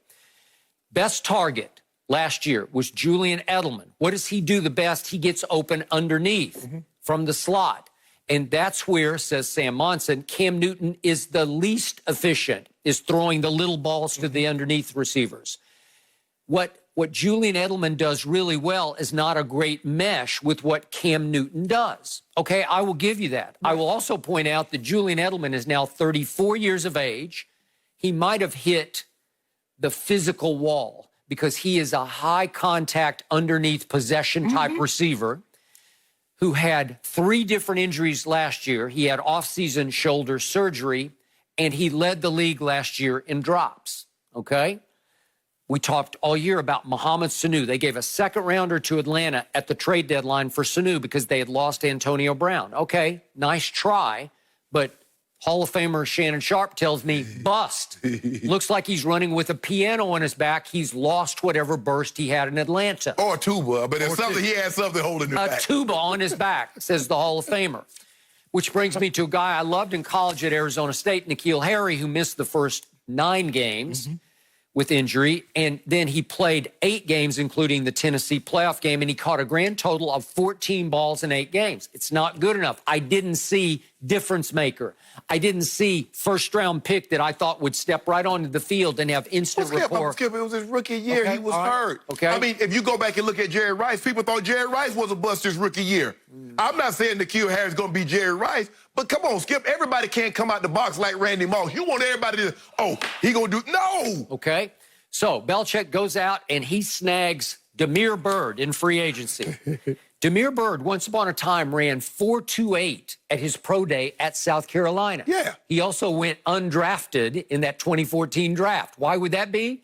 He's just not that good. He doesn't catch the ball that well. But guess who signed him and kept him for 3 years? The Carolina Panthers, featuring Cam at quarterback. Right. So Cam knows him, but in those 3 years, little Damiere Byrd caught a grand total of 12 balls for 129 yards. Not bad, but it wasn't good enough to just let him walk. So they just let him walk in free agency, and he walked all the way to Arizona, and he became like the 4th or 5th receiver for Kyler last year. And he did okay last year. It wasn't bad, but they let him walk. They just let him. They just said he's not good enough to keep. I mean, when you got DeAndre D-Hop coming in, let it walk. Okay. But Skip, you make it seem like Cam was throwing to Julio and Mike Thomas and D-Hop. Okay, here's his receiver, Devin Funchess. Is he still in Carolina? No. Another one of those big guys, right? Kelvin Benjamin. Well, it's 6'5". Skip, it's kind of hard to catch the ball in one hand while you're holding a Big Mac in the other hand. Okay. Tag in. 50-50. There's a 50% chance he catch it, 50% chance he drop it. Yeah, but at least he can get behind people. Yeah, he could get behind people, but there's a good chance he gonna put the ball on the ground too. Jericho Cotchery. And then to Damiere Byrd. So you making it seem like Cam Newton was throwing to Mike Thomas and Julio. Okay, I'm going to keep going down the New England roster for you. They added Marquise Lee. I used to love him at USC. He was a high second-round pick when he came out in 2014. And then he wrecked his knee, and he's played a grand total of 6 games over the last 2 years. I just don't know what he has left. I don't know if he lost his burst. I'm not sure about that. I told you that their tight end group as a unit was the least productive in the National Football League, led by 39-year-old Benjamin Watson, who just retired. Right. Now it features Matt Lacoste and Ryan Izzo and 2 kids they took in the 3rd round. Right. Cam, is there a Greg Olsen in there? I don't think so. I mean, but look at Cam when he has Smitty, Steve Smith Sr. Okay. They did good things together. I'd say they did great things because he is really great. Exactly. Yep. So we're going to have to upgrade, Skip. Okay, but you're on a 1-year make good, prove it contract for $7.5 million max, right? Yeah. Okay, well, you better do something We're going with to show you just enough, and then we're going to get franchised next year. Are you? What are you going to show? If you're going to win the East, that's a lot. Yeah. Right? Win the East. So you're going to upstage the 10-6 Buffalo Bills to win the East. The Jets got a little better. The Dolphins got a whole lot better. And the Dolphins feature a quarterback that you think is all time. I got that. Right? Little Tua. Oh, Tua. Right? Little 5'11" Tua, whatever. Yeah, he's 6 foot tall. Don't do that. Don't short the man. Don't short the man. And I'm advocating he should start game 1. But you say, no, let's go with Fitzmagic for a while, right? We'll start it off. Okay. Well, Fitzmagic, last seen, he was beating the Patriots and Tom Brady at New England Which wasn't hard, because guess what? Ryan Tannehill came right in the next week, and Bloop Bloop did the exact same thing to him. So obviously it wasn't that hard. And guess what? When was the last time the Patriots lost back-to-back home games? Back-to-back, Jack. Okay. And that's what Fitzmagic did, and Tannehill put Fuss in Tom Brady. Really? What did Cam lose in his last, wasn't his last 12 starts he lost in Carolina? I don't know. What are you talking about, Cam? Yeah. Okay. Well, no, we are talking about Cam and these receivers. But now he got Coach Belichick. Okay, what did I tell you earlier in the show? I don't know whether to congratulate Cam on the opportunity or to offer my condolences because you're stuck with what Brady was stuck with last year. This is what we know about Coach Belichick. He gets them quarterbacks paid. Matt Castle went to Kansas City, got paid. Jimmy G went to 49ers, got paid. Jacoby Brissett went to Indy, got paid. Cam about to get that cheddar. Matt Castle made a Pro Bowl in Kansas City, so that's pretty. He was pretty good. But even before he made that Pro Bowl, Coach Belichick got him paid in full. Well, I thought he was going to get Jared Stidham paid in full, right? Cam about to get instead, he said, no, Cam about to make them dollars. I think I'm barking up the wrong Auburn tree here. I better get another Auburn quarterback, right? Yeah. Okay. Well, with that tree, they got poisoned. That guy from Alabama That's poisoned. what happened, yep. That was the Jared Stidham tree. He poisoned that tree. Okay. No mercy. Major League Baseball has announced that the 2020 season will begin on Friday, July 24th, with MLB on Fox returning on July 25th with Fox Saturday Baseball. And we could not be more excited about this great news for baseball fans all across the country. Baseball is back, and of course, America's home for baseball this summer, as always, will be Fox and FS1. Randy Moss agrees that Brady will have plenty of weapons in Tampa, but is concerned about the quarterback's protection. Moss said the Buccaneers' line was barely able to protect Jameis Winston, who was sacked 47 times last season. And I could not believe that number when I read it. Shannon, does Randy have a point? He has an excellent point. That's been my concern. Remember, Skip, I told you that. I said, when you push the ball down the field, you allow the defense to get closer to you. In order to take advantage of what Mike Evans and Chris Godwin does really well, which is stretch the field, you got to hold on to the ball. Jameis Winston, no matter what you think about him, he's colorblind, he turned the ball over too much. All that might be true. He's more athletic than Tom Brady, and he couldn't get out of harm's way. So a less athletic guy is going to get sacked more if you take advantage of what these guys do really well, which means pushing the ball down the field. I absolutely agree with Randy Moss. That's been my concern, is that Tom Brady, we saw last year, was starting to flinch when he had to look down the barrel. He was so unwilling to, as you get older, them legs hurt. Trust me. I mean, I retired at 35, about to be 36. Tom Brady, 30, about to be 43. Skip, that is my concern. Is he going to be willing to step into those throws? Is he going to be willing to hold on to the ball? Because there are a lot of 5 and a lot of 7-step drops in the Bucs offense. Not the 3 steps, Julian Edelman, that he's used to. The swings to the running backs that he used to. A lot of screens that he used to. They push the ball down the field in Tampa. And when you push the ball down the field, the defense gets an opportunity to get closer to you. So that is a major concern. And yes, can Tom Brady hold up to that kind of those hits game after game after game? We're about to find out. So you have been consistently wrong about this, and now you are echoed by one Randy Moss. Again, I love to watch Randy on television because he is electrifying. He is a lightning rod on ESPN. Way to go, Randy. But once again, I ask, did you take a couple of shots to the head in 07? Are you suffering amnesia? Have you forgotten about how Tom Brady plays quarterback? How? He is the polar opposite of Jameis Winston. Tom Brady is the coolest customer under fire ever there was.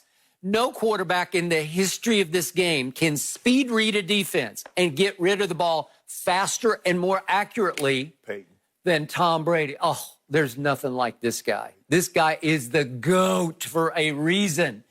Tom Brady has thrown the quickest, most accurate passes, the most catchable passes. Tom Brady's passes catch themselves. Yeah, that was they just come up to you. You would have loved this because they just come up to you and say, please catch me. Would you please catch me? Because I'm just coming here so soft and sweet. Yeah, but that was just hold on to me. Just cradle me. That was in his previous offense. That's not Tampa's offense. Tampa's offense is different. Okay, but they will do what Tom Brady does best, just the way Josh McDaniels will do or try to do what Cam does best at his age 31 after taking all the hits that he's taken. Okay, if you do what Tom Brady does best, does that maximize Chris Godwin and Mike Evans? Because that's not what they do best. They can get open fast. I'll bet you that they'll love it because they're both going to catch a lot of sweet passes and be able to yak people to death, yards after catch. Okay.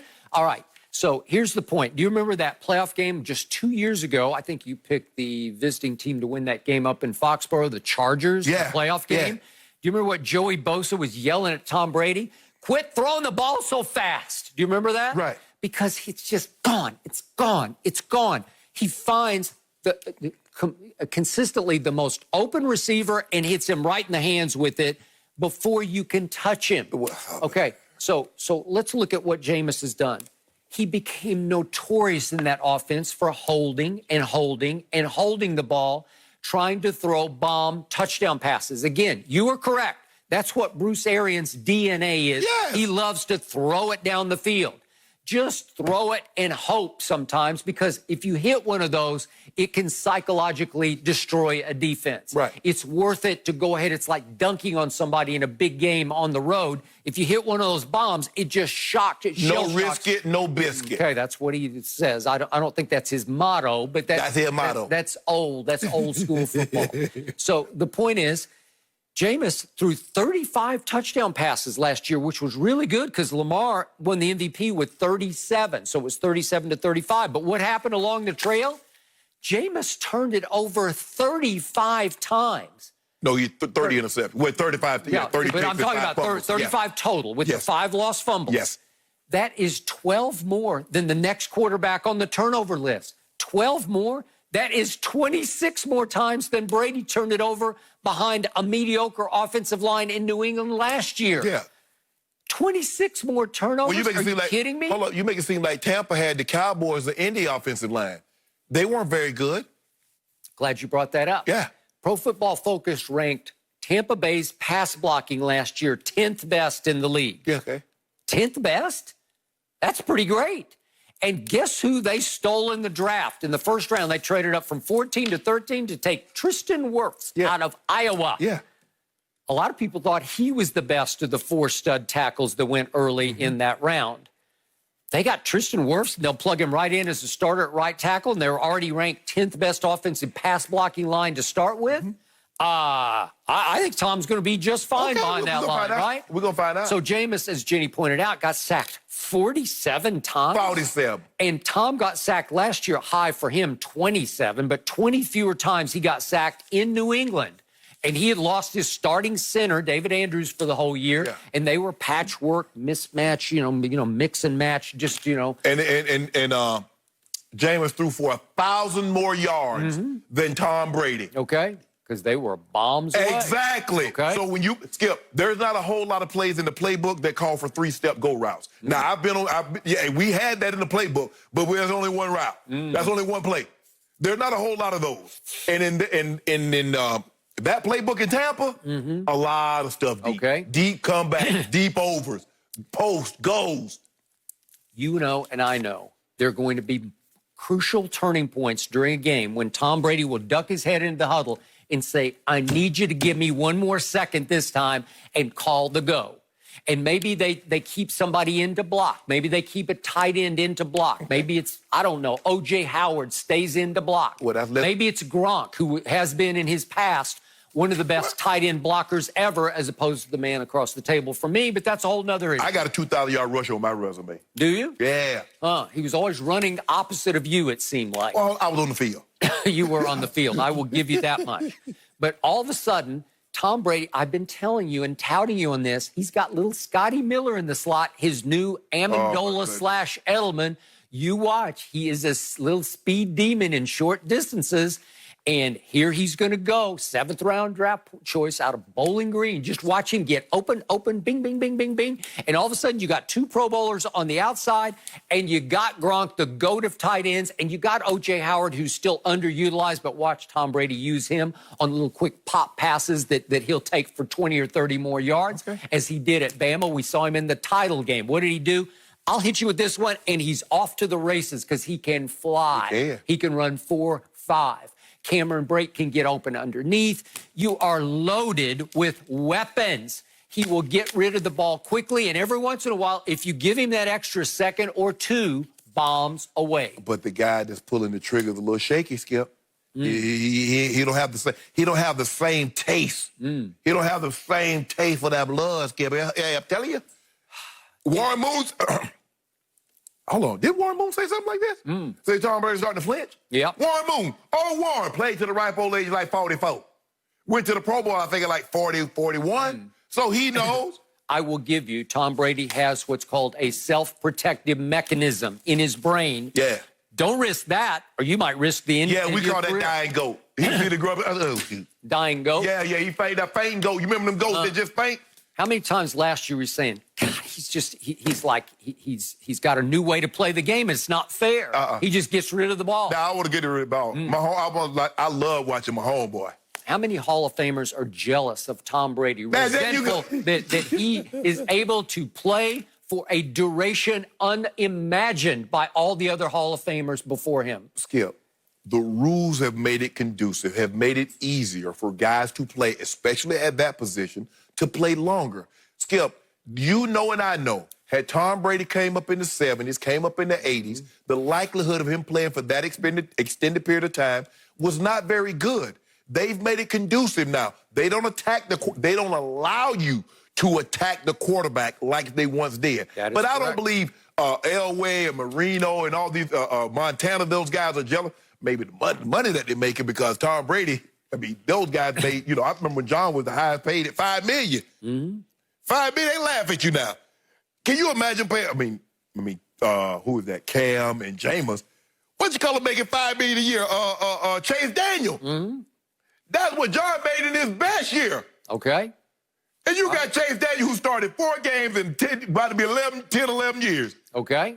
So that's what they might be jealous of that money he made. But I think Elway and I think Marino, they did okay. Tom Brady is talking about playing 3 more years in Tampa because he has found his Valhalla. Ain't happening. He loves it. He is living in Derek Jeter's mansion on the beach. Well, he close. He's happy. I heard they got great retirement facilities down there. So Tom Brady's in the right place, Tampa. Yeah. Is he? Yeah, Central Florida. They got a great one down there. How are you going to sit across from me for the next 3 years and have to say, this is the year it's over for? No, it's next year. It's going to. No, it's going to be the next year. It's over. Ain't happening. Ain't happening, Skip. Yep. It ain't happening. I think he's going to get protected at least as well as he got protected last year in New England. And that's in large part because he protects himself. Guess what? Don't be careful. I think LeBron James going to actually play more years in the NBA than Tom Brady played in the NFL. You think so? Yeah, what I'm thinking. Want to bet on that? That's what I'm thinking. Really? Your guy just playing for stats. He wants that touchdown record. So because he knows the likelihood, because it's going to stand longer than when Peyton had it. Peyton had it for like 3-4 years. He knows he gets this record here. There's a great chance he'll hold this thing for perpetuity. At least for another 15 years till my homeboy get close. But if I'm Drew Brees, I wait him out. Tom Brady will play to a much older age than LeBron James will play NBA basketball to. Of course. Well, I'm just saying. I got you again. My guy was so good, the college couldn't do nothing for him. He's like, why am I going to college? Now, he Einstein. College wouldn't really? He didn't need to go to Duke? Who needs Duke? No. He was going to Ohio State. I was born Duke. He was going to Ohio State. Maybe it's Kobe who was going to Duke. Kobe was going to He's Duke. Einstein? Yeah, he don't need college. He don't need college. He that good. Yeah, he what they call a prodigy. Really? Yeah, a prodigy. You know Tiger Woods? Remember That's Incredible? That's Incredible, like 4 or 5 years old. You remember that show? He's like Good Will Hunting, right? He's that guy. He's based. What can't the guy do? I don't even know if LeBron would agree with you about that, Shannon. No mercy. LeBron tweeted that he was honored when the BET Awards named him the Sportsman of the Year this weekend. LeBron beat out Giannis, OBJ, Steph Curry, Mahomes, and Kawhi to take home the award. So, Shannon, did he deserve it? Yep. People spoken, Skip. Vote. That's what we got to do. Got to get out and vote. You want your boys heard? Vote. Skip, I don't know why you get so upset. Now, I haven't spoken yet. If they had to give it to my homeboy, I would have been upset. I wouldn't have got up here like, oh, no, LeBron. But LeBron, I mean, clearly. I mean, you look at what he's done on the court, Skip, he's the best. I mean, 25, 10, and 8, the Voting Rights Coalition, Voices on Social Matters, I Promise School. I mean, what is there not to? I mean, pretty soon, when he retired, they're going to name the award after him. The LeBron James BET Sportsman of the Year Award. Really? Goes to. Did he establish the I Promise School just past year? Whoa, Skip. I don't know. This is unnecessary. You say it's not your turn. You said it's not your turn. I was just asking about No, you don't ask. Because I promise you it didn't start just this past year. Whoa, talk about. The people have spoken. Are you saying the people got it wrong? BET has spoken. Okay, close enough. We spoke. We voted for LeBron. Okay. Not Giannis, not Steph. Like I said, if Mahomes would have won this award, Skip, I'm not upset or disappointed, but I think they got it right with LeBron James. Okay. I mean, how many times? How many times have we won it? Not 1, not 2, not 3, not 4, not 5, 6, maybe 7, 8. I don't even know. But we won it numerous times, and they got it right again. And you're upset about that. Because guess what? Guess what we're going to get right this time? This ain't no fan. What we about to get this in October. The fans can't vote for this one. Championship number 4. All right. That's a whole nother issue. Okay. Before I launch on this, quick shout out to our man Lil Wayne, who pulled off a tribute to Kobe that was on this. Hey, I told him 2 days ago, I said it was the equivalent to me of a Game 7 buzzer beater to win the game. He did it. It was special. Yeah. It was rare. It was vintage. Lil Wayne, way to go. Even Vanessa, Kobe's wife, posted on her page about the tribute to the Mamba and Mamacita. Thank you for that. Now back to LeBron James.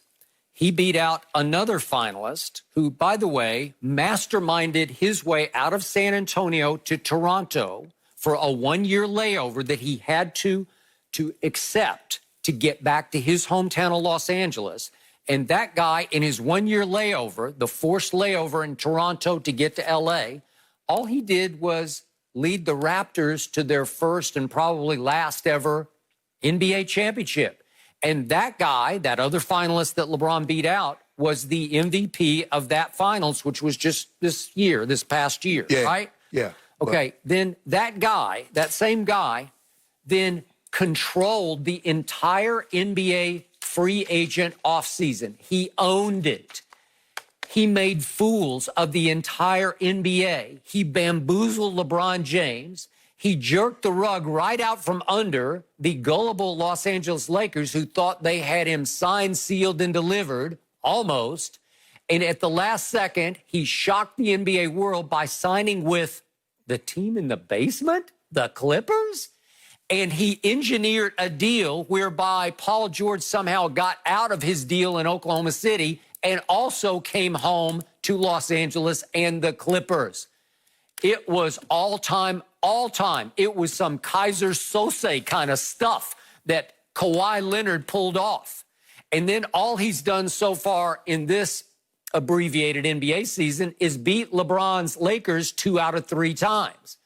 I would say that Kawhi Leonard has had some kind of year. Dare I say a sportsman of the year kind of year? In sport. Okay. Well, that's the point. I will give you this. It's hard for BET, and I love BET, but it's hard for them to give that award to a man with a weird laugh who rarely says much of anything. Right. Because television, as we all know, and we're in TV ourselves, it's the entertainment business. Entertain. Right? And he's not entertaining. And Kawhi, all he does is win championships and finals MVPs. Well, he's about to have 3. Perfectly set up for that. But he controlled the whole NBA for a whole year. And if anybody ever deserved to be a sportsman of the year, Kawhi Leonard did. But wait, are they going to give that award to a man who wears and endorses New Balance? No, they're not going to do that. Even though those are some special sneaks that he created. He masterminded those also. Yeah. So, again, I'm just making the case that this man is not going to win any Sportsman of the Year awards. All he's going to do is win MVPs of the finals. People hate wearing those shoes more than they hate wearing masks. Do they? Yeah, really? yeah, that's what I heard. Really? You heard that too, Jenny? Yeah, Jenny said you heard it too. Well, let me ask you a question, Skip. Now, you told me all last year. You said Kawhi quit. Is that very sportsmanlike to quit? That was 2 years ago. But I'm saying, I'm a longtime Spurs fan. It's in my blood. He did quit on my team. But I gave it up to him because it was masterful. He had a plan in place where he quit his way right out of town, and he knew he was going to have to do 1 year. 1 year in Toronto. Yeah. He had to go out of the country. Yeah. So how did he maximize his year? He won the championship. But let me ask you a question. Is that very sportsmanlike? No. Okay, what about but this isn't a sportsmanship award. Well, yeah, it is. No, it is not. It's a sportsman award. What about your guy load managing? 20 games. No. Way ahead of the curve. Revolutionary. No, we play. We play basketball. You in the game, you play professional sports, you play. You just got 5 months of load management thanks to the Corona guys. What about your guy? Right. And you make it seem like your guy was playing overseas or something and coming back and come back. He got load management too. My guy isn't finishing year 17 of his career. Them knees like he finished in year 20. Really? Yeah. But he's got those new belts. They'll correct any knee faults. He got them knee sleeves on like Artist Gilmore had in the ABA. You remember Big Artist? Oh, do I? Jacksonville State. Yeah. Skip, look, they got it right. I mean, how do you give that? Skip, I mean, the award has a meaning. Sport, I mean, come on. How come I gonna have BET go give him that award? All the other guys, I mean, if they give it to Steph, okay, fine. Odell? Odell? Why he get in there? Name value, marquee value. Put his name in there. And they didn't have enough room on the trophy for Giannis' last name, so they couldn't give it him. That's so all it right. had to be GOAT. It's easy. Yep. LeBron James. Really? Oh, he'd have been growing that beard. That's Skip. Okay. Who was more deserving of the award? As I just detailed, who had the better year? Clearly, number 2 had the better year. We came to L.A. Yeah.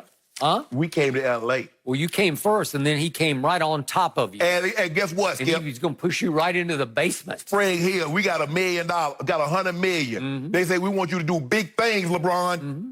That's what we doing. Okay? You will do that. That's off the court. I will give you that. But on the court and in free agency, LeBron did not have a better year than Kawhi Leonard. Hey. You know it, and I know it. Got it. He didn't get the award. Huh. Why he didn't get the award then? Well, I just told you, entertainment value. Okay, this. I got it. And I'm not criticizing BET. I would do the same thing if I were in their shoes. It's about ratings. It's about splash. And that guy is splash. And we happy for the award. Yeah. Okay. Well, you've got a whole room full of Well, he bought a new place. I already get the place next to me up in Bel Air. Really? Need more space for all them trophies. Way up there in Yeah, he Bel about to Air? get what you call him? Another Larry O'Brien. He's coming to Bel Air. Another Bill Russell trophy. He just got the BET award. Really? He about to get that, what's the MVP? What's the MVP called? I don't know what they call. You could have a neighbor in Bel Air, high up in the hills. LeBron is moving on up, right? Yeah, you need more space, Skip. Huh. That 30,000 square foot place he got in Brentwood, that ain't enough. No. No, I mean, the trophy room alone is like 10,000 with all these awards we about to win over the next 5 years. Yeah, he's slumming over there in Brentwood. Right? You know, he's actually won this award 8 times from BET. Not one, He may not have a two. separate case Just for all of retire these it. Just stop specific it. BET Just give it to him every year. And by the way, Shannon, I'm picturing you and LeBron, you know, side-by-side neighbors. I don't know if he'd want to be that close to you. Just, you know, Because warning you. it'd get a little creepy. It'd be a little much. It'd be a lot of checking in. we stand in the front yard, do neighborly things. Checking in all the time. No mercy. On July 12th, NASCAR Cup Series action takes off from Kentucky Speedway at 2:30 Eastern on FS1. Then, for the first time ever, on July 15th, the NASCAR All-Star Race takes on the short track Bristol Motor Speedway. See all your favorite drivers in action beginning at 8:30 Eastern on FS1 and the Fox Sports app. When asked whether the NBA would allow players to kneel, Commissioner Adam Silver said, quote, "We've had a rule on our books that goes back to the early 80s that precedes even David Stern's tenure as commissioner that calls for players to stand in a line at attention during the national anthem. I also understand the role of protest, and I think that we'll deal with that situation when it presents itself." So, Shannon, are you surprised Adam Silver still hasn't taken a stand on whether the players will be asked to stand? Absolutely not. And there's no reason for him to do that, Skip, because we're a month away from this actually to have to see what's going to transpire. But I can assure you, as time gets closer, he will jump on a phone call with Michelle Roberts, who's head of the PA. He will talk to Chris Paul. He will talk to these big stars in the NBA. And he says, okay, guys, what do you think the best way forward to be? Now, I think the ideal situation is, Skip, he probably would like to see, if we're going to kneel, everybody on the team kneel. He doesn't want a situation, Skip, where 5 guys are standing and 11 guys are kneeling. I don't think he wants that, but he wouldn't have a problem. But I think, Skip, this commissioner has been more accommodating to his players than any commissioner, past or present, in any sport. If he believes it'll help the continuity of the sport and to help the sport grow, okay, bounce it off me, guys. If they tell him, Coach, commish, I believe everybody should be having to eat chicken. And I believe everybody should have a baked fish for the team meal. Guys, you really think that's going to help the league? I believe it'll help.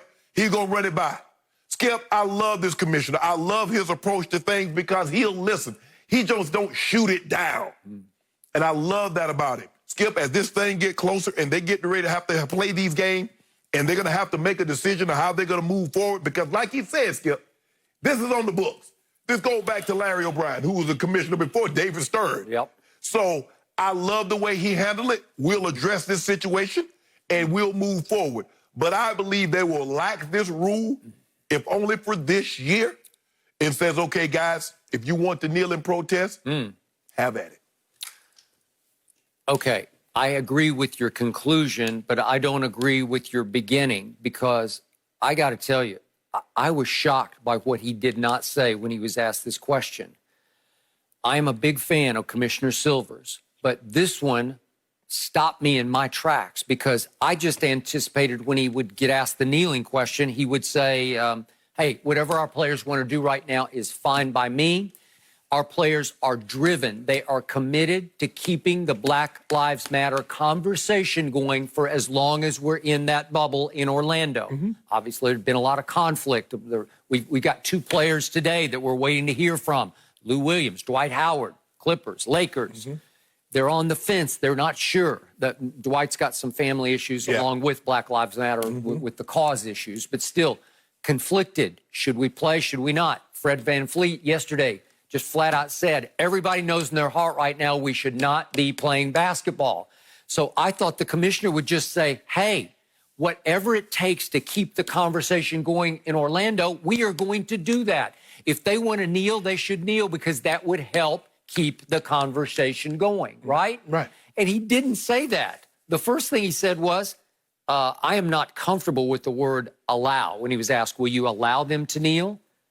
Well, I'm not sure what that means. You're not comfortable with that? No, because everything is negotiated. When they came up with these rules and regulations of how the bubble was going to do, they didn't do like the NFL, send out the memo without talking to the Players Association, Michelle Roberts. The NFL did that without talking to D. Smith. Everything is in coordination. They will talk. I believe he will jump on the phone with Michelle Roberts. Michelle Roberts would get Chris Paul and these other player execs on the phone.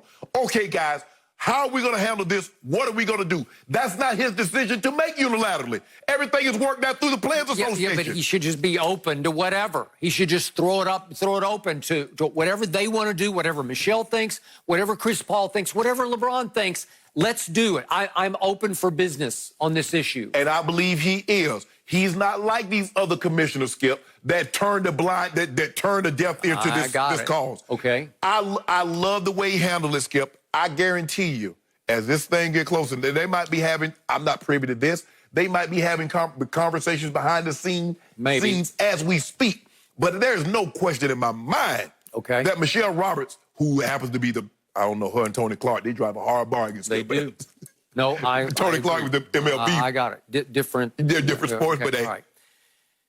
I believe that Commissioner Silver is very proud of the fact that his players have been light years ahead of the NFL players on being able to speak up and speak out on social and racial justice issues. Because long before Colin Kaepernick had the courage to say, I'm going to sit first and then I'm going to kneel to try to draw attention to something that is horrifying, which is the killing of so many unarmed black men and women by white cops. It just kept happening over and over and over again. Now we're back to 2016. Well, long before Colin took a knee, LeBron and the Heat had taken a stand. They'd done the hoodie picture in support of Trayvon Martin, obviously. 2012, 2013? 2012, I believe it was. Yeah. And then at one of those ESPYs, 2014, remember a big group of NBA superstars? LeBron, D-Wade, Chris Paul, and Melo. Yeah, and they spoke out because they are backed up and supported by their business partners, the owners of their league. The league that you played in, I don't think you considered yourself a business partner with Pat Bowlen. Actually, no. We were workers. They considered themselves business partners with the networks. Okay. Fox, CBS, there you ESPN, go. NBC. Skip, you remember when Donald Sterling did what he did? And they said he got to go. Adam Silver says he got to go. That was the first thing Adam Silver did as he took over. I guarantee you Roger Goodell ain't gonna have that kind of pull. Them owners are not gonna say, and the owners finally said, well, he got to go. Okay. Let an NFL owner do it. Skip, Mr. Jerry Richardson bailed him out because they couldn't have forced him to sell. And then nothing, and they wouldn't have made him sell. There's not enough pressure because the players don't have that kind of power because they know they're not gonna band together like they will in baseball, like they will in basketball. It's funny, Skip, I just thought about this. You know the heads of the Players Association in each professional sport is minority, the major? Michelle Roberts, Tony Clark, and D. Smith. Okay. Good. Great. We moving. Progress? I'm gonna give them a kudos for that. Okay. Now, Skip, when I look at Adam Silver, and I had the pleasure of meeting him once. If I'm not mistaken, I think I met him at the World Series Game 7, the Dodgers and the Astros, and just talking to him and just being around him, Skip. He's just, and then I've been around met Michelle Roberts once also, and obviously I know Commissioner Goodell very well. Skip, he gets it. He gets it. Adam Silver, he gets it. He understands that the players are what people pay to see. Sometimes the owners in the other sport, my sport, think it's about them. And they forget that because the guy, your team that you root for, really thinks it's about him. I would agree. That's why he's always in front of the camera. That's why he's always talking on radio, because he thinks it's about him. Until now. Haven't heard from him for a while. Oh, yeah. Why? I mean, hey, Skip, you need to do another book. I've been waiting to hear from you, Jerry. I mean, you talk all the time. Now you can't say nothing. So back to 2016, I think Adam Silver loved the fact that they were so close with their players as their business partners that they had allowed them, or have you, that they had encouraged them to speak up and speak out on any racial justice issue. Right. That when it came time to Colin Kaepernick is kneeling. Now, some NFL players are kneeling. The NBA players just said, we're good. Right. We don't need to kneel because we've effectively been calling attention to these issues for years. And our commissioner hears us. Yeah. Our commissioner has never been dismissive or anything we might have broached to him. He's never been dismissive of it. Okay. Unlike the other, now they're backtracking. You notice the NBA didn't say anything about they should have listened. Okay. Or they should, you know what I'm saying? So my point is, Adam Silver was not faced with any crisis over, wait a second, my sponsors are not going to love it if all my players start kneeling because some of them are so old school, they're going to be afraid they're going to lose customers. Right. Because some of those customers, most of those white, will say, wait a second, you can't kneel during the national anthem. I don't care what the cause is. I just don't want you to kneel and disrespect the flag. We went through all that with Colin. We Okay. did. So the point is that the NBA had no crisis because the players were all like, we're good. We don't need to kneel. Right. Well, guess what? And plus, Skip, the NBA had a policy in place in the early 80s, before the 80s, that said you stand on the line. The NFL had no policy. So in other words, they were trying to implement a policy without even negotiating. This was negotiated with the Players Association. Okay, this is what we're going to do with the national anthem. You agree? Okay, we agree. The NFL had no policy. They just said, you know what? You can't kneel. Well, some. And come behind the scenes, there were other teams that behind the scenes that we're starting to hear that discouraged and frowned upon their players if they were to kneel. One guy in particular said, you will stand, helmet in left hand, right hand on the heart. He did. And says if you don't do that, you're not playing for the Cowboys. That is correct. Now, it's funny, I have yet to hear from him today. Today, I mean, we're 5 weeks. Okay. So now comes a time that I believe will be seen historically as revolutionary when it comes to racial awareness in this country by white people for the most part. Racially aware. Let's take down all the symbols of racism, of slavery that still that got grandfathered into our society. Right. I believe because these players are so conflicted going to Orlando that it needs to be as dramatic as possible. They're each going to have a personal slogan on their back of their jerseys in place of their names. Black Lives Matter will be prominently displayed on each of the courts that they play on. I believe they need to kneel. That's just me. I don't know if they think it's not what they do as a league. Right. I don't know. But I think we need as powerful a statement. Now, they need to kneel in unison. You can't have this guy, that guy, not that guy, and you start taking names, you know, taking roles. And like, that's what I'm afraid of in the NFL, Skip. It's not going to be who kneel, is that who didn't kneel. Okay. And then they go ask you, well, why didn't you kneel? I don't want it to become that. Okay? Well, is Commissioner Silver trying to navigate around a potential sponsor issue when they're under fire because they've lost so much money already because of the pandemic? Right. Is he trying to navigate around it, hoping it goes away, that nobody wants to kneel? I think the thing is, Skip, you'd be a fool. I tell you what, if you were sponsoring the NBA and you could sever your ties because they're kneeling, can you imagine the backlash that you're going to get? Okay, but that's the time we're in now. Exactly. That's the greatness of right now. You're probably right. I hope you're right about that. Sometimes I'm surprised because there are bastions of that old school thought. But I think the thing is that, Skip, that blacks are starting to realize we gave up power by realizing thinking we didn't have it. Now you see a lot more banding together and realize that if we band together, we can bring about the change that we want in America. I got you, and you're right. But I ask you the question, Shannon Sharpe, do you want to see the NBA players kneel before every game? Skip. Does it matter to you?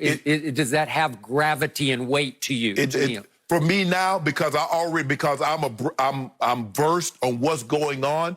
If they do, Skip, if every player kneel, I'm fine. If every player stands, I'm fine. I'm fine because I know what's at stake here, and I know where their heart is.